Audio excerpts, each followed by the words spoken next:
Welcome to a multitude of counselors where we don't sidestep the elephant in the living room. Today we're going to be talking about ego addiction detox.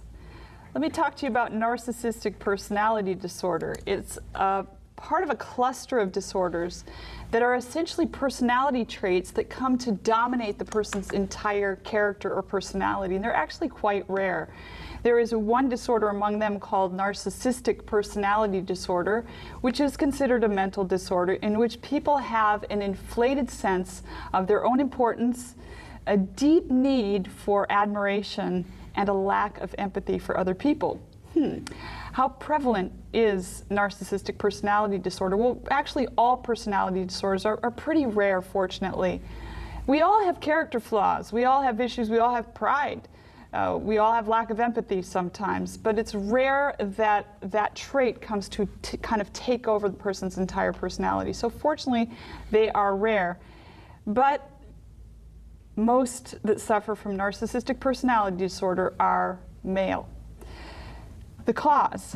Narcissism is thought to be underpinned by a deep sense of insecurity. It's that strange paradox where the person seems so confident and so together, but in reality, you see glimpses sometimes of a deeply laid insecurity. And I think we're probably going to be unpacking some of that. It's also thought that anxious or avoidant attachment styles in childhood can set a person up for a narcissistic personality. But we're not blaming the family, because sometimes pride takes on a life of its own, regardless of how good the parenting is. Most people with narcissistic personalities don't believe they need help.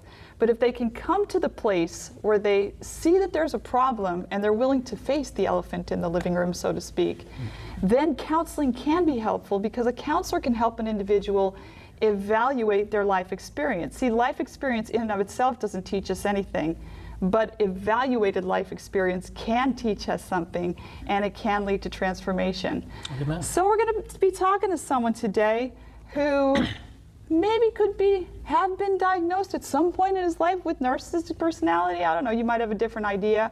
But the title of our show is Ego Addiction Detox, so it sounds pretty narcissistic to me. Our guest is Tim Allston. He insisted on me using small non-caps for his name, and I consistently did that. I don't know if you caught that. But he says that he is a recovering ego addict. Very interesting. So welcome to our program, Tim. I'm so glad you made it here, and it was so cool. I met Tim on LinkedIn, and we went back and forth, and he agreed to come, so it was awesome. So I also want to introduce our panel of counselors. We've got biblical counselor David Guerrero from Wisconsin. So glad you're here, David. Glad to be here. And we've got licensed professional counselor from Georgia, Christina Cecotto, and we've got Dr. Jean Wright from Philadelphia. And we're so thankful to have each one of you on our program today. So Tim, let's get into your story. When did this all start? Were you just born kind of egotistical, or what happened? Shame on you. God showed me, Jennifer, that I had a problem. That an addiction problem. And Jean, it is an addiction problem that is older than planet Earth. Yeah. When I began to look at it, when I began to look at this whole thing, I began to see that the problem that I had is a problem that affects everybody. I term it, Christina, as being egoholism, like alcoholism, egoholism, which is an addiction to self. I define it as thinking too highly of yourself and or thinking too little of your God, and then acting excessively upon those impulses. And so I began to realize the fact that I had a problem. I have, in 39 years of employment, David, I've been fired 13 times. 13 times. And there was a basic pattern to it. Year 1, learn the job. Year 2, get industry awards. Year 3, get fired. And I began to say, something is wrong here. And I sat down with a business Christian counselor, and we began to talk out different issues. And she said, well, Tim, she said, you're so charming, you're so articulate. When you walk in a room, you fill the room. I said, yes. I said, I've always done that until I got married. My wife lets me get away with none of that. And then the Lord gave me the word. Yeah. The Lord gave me the word. I said, I guess I am an egoholic in need of recovering. She said, Tim, nobody has written on that subject. That's your spiritual DNA. Run with it. And that's what caught my attention, I have to say. I was like, this is the elephant in the room. Everybody struggles with this issue, but who's written about it so far? So was it bred into you from the time you were young? Well, I know this comes as a from shock what I to you. know, I'm a sinner, Uh-huh. like everybody else here. Right. All of sin have showed the glory of God. But where it really, to me, if I can pinpoint a date and time, I was raised in church school. Yeah. I was a good little fourth generation Adventist. Mother was the principal of the school. Father was first elder. For the benefit of people that may not know what an Adventist is, it's a Christian, Seventh-day Adventist Christian. So you were raised in the Seventh-day Adventist Church with a belief in Jesus and all of that. And then going to Adventist schools. And then going to Adventist Church schools, schools. the world's second largest private school system. Yes. And I just got tired of being that good boy. Yeah. Got tired of being, and so I begged my parents, because I was 14, I was athletic, and we don't, in Adventist schools, we kind of shun competitive sports. I said, please let me go to the local high school. My father had gone there. He was a track star back in 1938. I wanted to go there. Yeah. Begrudgingly, they allowed me to leave church school, and that began the decline. I say it that way because in faith-based institutions, the focus is on Christ. Yes. It is Christ-centered, Christocentric. Yeah. Everything we do is, how does it stack up against Christ? But when you go to a non-faith-based institution, the focus is on you. Be all you can be the best you can be. So it is focused on you, egocentric. And I began then that almost imperceptible slide away from Christocentrism to egocentrism. Wow. So it was something that was within you, but until you got in that environment where it was overtly encouraged, you didn't really step over that threshold. But then you were in the environment, you stepped over the threshold. What happened from there? Well, like the prodigal son story in Luke, I said to my parents in 9th grade, give me my inheritance. So they gave me my smarts, my professionalism, my articulation, my charm, and my being easy on the eye. So I took my SPACE, but because it had no spiritual grounding, I became a SPACE, a space cadet. I was just out here just pimping off of those skills and values and experiences and exposures from church school education, but using them in a secular and using them in a non-God glorifying way. And so you're in the corporate world at this point, and you're good at obtaining positions, and yet you follow this this trajectory of 1 year of ramping up, doing more than you're excelling, and then something happens. What happens? What began to happen is the fact that I began to become exposed. I began to become less than that resume, less than that persona. And what began to happen is I began to lose jobs. And after losing that 13th job, I said, whoa, there's a pattern here. Yeah. And I began to realize the pattern wasn't the jobs, it wasn't racism, it wasn't anything else, it was Tim Allston. I was an egoholic. I had focused on being bigger than I was, but also, as you said in the opening, I also had that narcissistic personality disorder. Never met a mirror I didn't like. I'm interested in what you guys have to say about this because, it's really hard to get through the wall that a narcissistic person puts up. As a counselor, someone that's trying to help people, you see people destroying themselves and you want to go to help them, but their ego is so sensitive that you question anything about them and immediately the wall gets higher. And so apparently, somehow the wall got broken down for you. Do you guys run into this where you try to help people not be so narcissistic and it ends up backfiring? Do you know what I'm talking about? Yeah, one question that comes to my mind as I'm listening to you that I think will be helpful for the audience and myself is, you say God revealed to you that you were having a problem. How did God reveal that to you? Because oftentimes there's that struggle, there's that tension when God is trying to get my attention and I'm resisting. How did God reveal that to you, and what was your first response to God? No. Not me.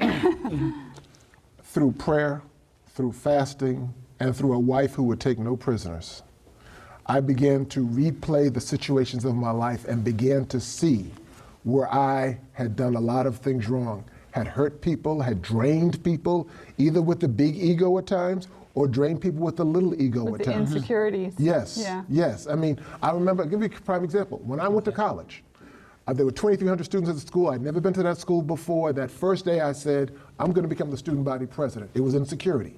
So I began my campaign and became student body president. Not because I was the most articulate, not because I was the most, the best builder. It was out of insecurity. Yeah. Go ahead. Sorry, I was just wondering if you could expand upon that insecurity. What beliefs did you have about yourself that motivated you to try to be the best? When I got there to college, for example, I didn't know a single person on the campus. I just had a scholarship there.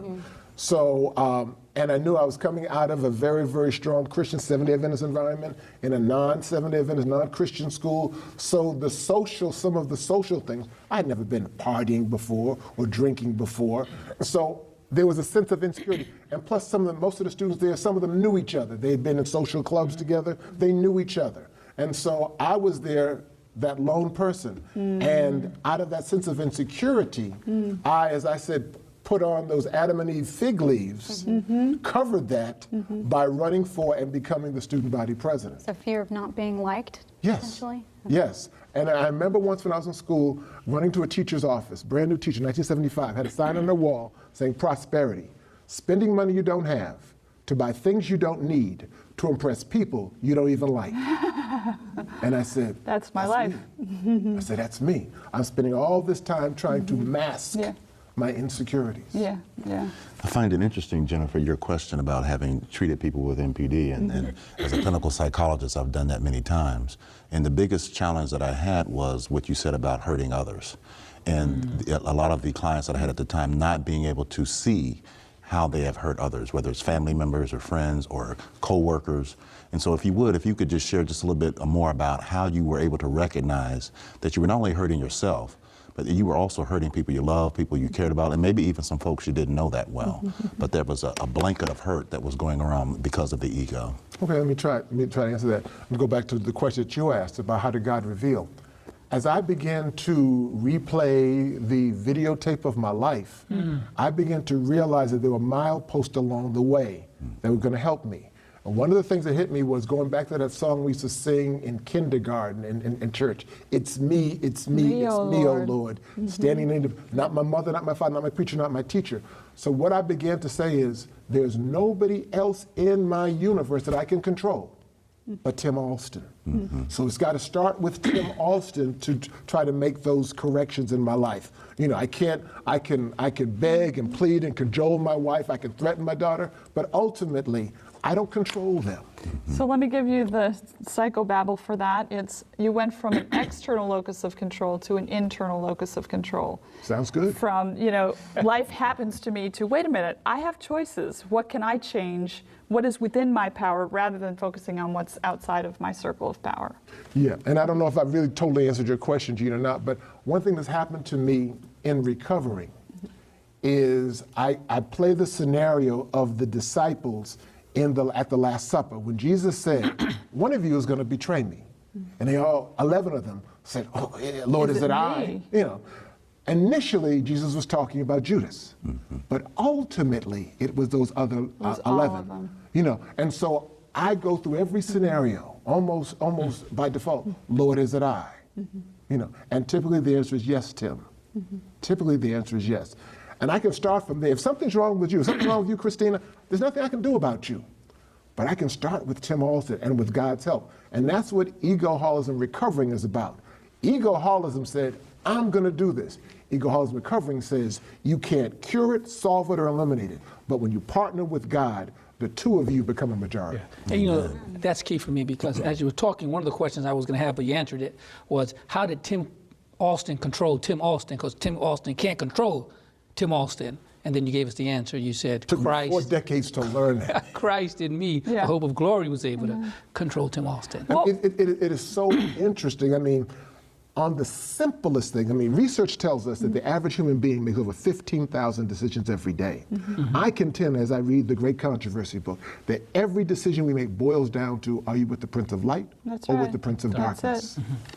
Wow. Yeah. And we go back and forth. So Yes. none of us is fully on one side or the other at this point, but there will come a time when people take their stand on one side or the other. It's not one and done. I wish it were. So I believe that counselors actually work with people on character development, and even if they're not religious people per se. We can actually help them in their preparation for Jesus coming, you know. Maybe the religion will come later. But what would you say to us as to how to work with people that have a pride issue and they're sabotaging themselves and the evidence is there, but they're not seeing it? How do we get past that defense? Well, don't you guys want to know? Like, Absolutely. how do we work more effectively with Little hard drum roll, cases right? like you? Well, I have a 7-step recovering process. Okay. Because I'm an egoholic, I call it the 10 Commandments. And and because there's 7 steps and there's 3 steps, and there's 3 steps before that. The first one So is it's your target 10 the, Commandments. It's my 10 Commandments, yes. The first step is target the problem. It's not going to be a problem until you call it a problem. Okay. Bob So Schiff- identify it. You identify it. Identify You've got to put a bullseye on it. You got to target admit it. You've got to admit it. Bob Schieffer said when they diagnosed him, Bob Schieffer of Face the Nation, when he got diagnosed in 2003 with cancer, he said the toughest part was saying, I have cancer. That's where it starts. That's T of the taking it to the top. O is to own the problem. Not my mother, not my father, but it's me, oh Lord, saying in need of prayer. You know, a person has a pride issue, have them define what pride is. Pride is self-exaltation. So even if you have pride in your school colors or pride in your sports team, it's all about self-exaltation.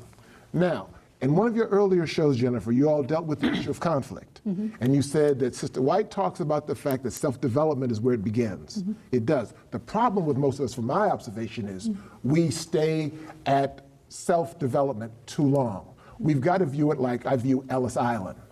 Ellis Island is where people came from Eastern Europe and to disembark. But they couldn't put up pictures, they couldn't plant flowers, they couldn't plant, because the job was just to get in and get out. Too many of us get stuck at self-help. Too many of us get stuck at self-confidence. Self gets you started, but it's not where you need to go. You need to move from self-confidence to God-confidence. To serving Self-esteem to God-esteem. I mean, I'll start at self-confidence, but I've got to kick it to God because He's the undefeated partner. Okay, so what I hear you saying is that God helps me to identify my problem, and then I've got to give that problem to God and not handle it myself. Yes. Yeah. Okay. It's not a mirror. It's the two-way mirror. Okay. And every time I pick up my Bible, I'm finding myself in one of those characters. Yeah. And that's the beauty of God, that the more I dig into His Word, which is His love letter to the human race, the more I dig into it, the more I see just how unworthy I am. And that's why I spell my name with lowercase Small, letters. lowercase. I feel so insecure, I feel so insignificant, stacked against my Heavenly Father. Gene, what typically happens to people with narcissistic personalities? They typically end up incarcerated, or do you see Yeah. a disproportionate number of them? I see a I just want you to know how lucky you are. Yeah, I see it. Or it's a foretaste. Right. We hope not. We're going to continue to lift you up in prayer, brother. Thank you. We're going to continue. Christina, you going to pray for me? Okay, thank you. And it's an interesting question, your problem's not Jennifer, because as a forensic psychologist, obviously I deal with a lot of folks that go in and out of jail, and so your premise is very well stated, and that is because if you are really focused and invested in keeping yourself at the level you think people want you to be, or you're trying to portray a certain thing, you will do anything to stay there. And so many of the clients that I've had will risk it all to keep the persona Their and the freedom. perception. Yes. And so, including their freedom. And so they will hurt people to keep quiet. They will do things to keep them at the same level. They will do things and say things that make people believe what they are, that they're not. If you understand what I'm saying, whatever it is that they've invested in, whatever they have up there, they will do anything to keep it at that level and to keep the truth underneath that insecurity you're talking about. But Wow. here's the thing. So they're God in is so prison. good. Yeah. So they're still in prison of self. Yeah. Yeah. They just And end up it's- validating that yeah. imprisonment. And by imagine ending up this. behind Imagine bars. somebody Get coming. out of prison. Imagine somebody coming before you that is that's locked up, that still is maintaining the stories before they got locked up as if they still are true. Not admitting that life and that situation. When did that not much really happen. evidence still doesn't cause them to sort of cave in and They reevaluate. never cave in. They never cave in. Interesting how we tend to go to extremes. We're a very dichotomous. I don't know if it's just America or No, it's humanity. right. We're very human nature, yeah. dichotomous. We are so insecure, so we overcorrect as we do in driving when we're trying to avoid an obstacle. We end up flipping when we're trying to get to the obstacle. So we go to the way Other extreme to try to fix that. But what I love about God is that when we follow His Word, and it talks about not comparing ourselves to others, because that's one of the things that can cause us to either feel insecure or feel very prideful. Narcissitis. When we compare ourselves to him, then we can see our true condition. We don't have blind spots anymore, and we're able to be transformed, as you're describing. Amen. And the thing that you point out, I loved about people, you keep counting soar. Leadership magnifies defects. Leadership magnifies defects. You're up a little higher. Explain that some more. As we go up, what we don't correct at the early stages comes out even more and more and more. Is it just that people are seeing it better because we're more visible, or is it because it's a more intense expression of it? The answer is yes. Okay. To both. Yeah. Both, Yeah. yes. I mean, if I may, Yeah. Bill Cosby didn't become that way all of a sudden. Jared Fogle, the spokesman for Subway, didn't become that way all of a sudden. Our president didn't become that way all of a sudden. But as you move to upper echelons and you get to that thin, rarefied air, you know, I've now written a book. It moves me to a whole nother class of people. I'm now an author.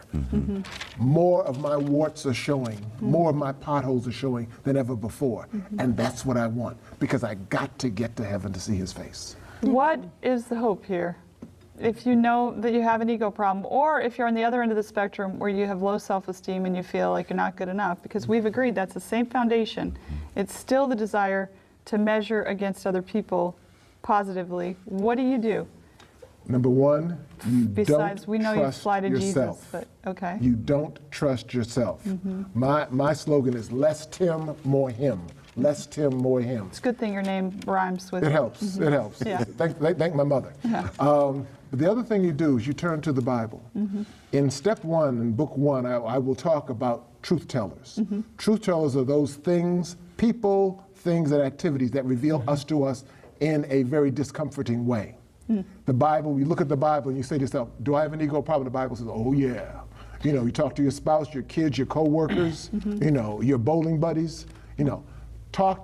They have been drained by us all this time. We've got to ask them, but you stay in the Word. You lean not to your own understanding. It's not a done deal. Every day you've got to keep coming up to bat. And tell us about your wife. How did she, you said she takes no prisoners. What, was it her character and that she's committed but also willing to confront, or is it just the nature of marriage that your stuff comes out? I think it's the nature of marriage. Okay.